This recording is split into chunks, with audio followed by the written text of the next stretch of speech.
பல்லவ மன்னன் கட்டின இந்த கோயில் தான் திருவாரூர் தேரோட டிசைனா? அட ஆமாங்க. உலக புகழ் பெற்ற ஒரு தேர் அப்படின்னா அது திருவாரூர் தேர் தாங்க. உலகத்திலேயே தேருக்கு ஹைட்ராலிக் பிரேக் இருக்கிறது இந்த தேருக்கு தாங்க. இந்த தேரோட எடை மட்டுமே 350 டன் இருக்குங்க.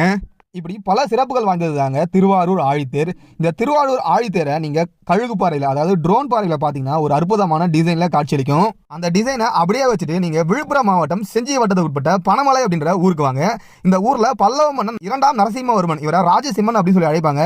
இவர் சிவனுக்காக ஒரு அற்புதமான மலை கோயில ஒரு பிரம்மாண்டமான பாறை மீது கட்டியிருக்காரு. அந்த கோயிலோட கருவறை விமானத்தை நீங்க அதே கழுகு பாறையில ட்ரோன் காட்சியில பாத்தீங்கன்னா ஒரு டிசைன் தெரியும். நீங்க இந்த ரெண்டு புகைப்படத்தையும் சேர்த்து வச்சு பாத்தீங்கன்னா ரெண்டும் அச்சு பிசராம ஒரே மாதிரி இருக்கும். கோவில் கட்டிடக்கலையில இந்த அமைப்பை அஷ்டகாரம் அப்படின்னு சொல்லி அழைப்பாங்க. அதாவது நம்ம மேல இருந்து பார்க்கும்போது 8 பக்கங்களா இந்த கோயில் விமானம் காட்சியளிக்கும். அதே டிசைன்ல தான் பாத்தீங்கன்னா திருவாரூர் தேரும் 8 பக்கங்களா அஷ்டகார வடிவமைப்புல காட்சியளிக்குது. தமிழ்நாட்டில் அஷ்டகார வடிவமைப்புல கட்டப்பட்ட கோயில்கள் வெகு சில தான். அதுல ஒண்ணுதான்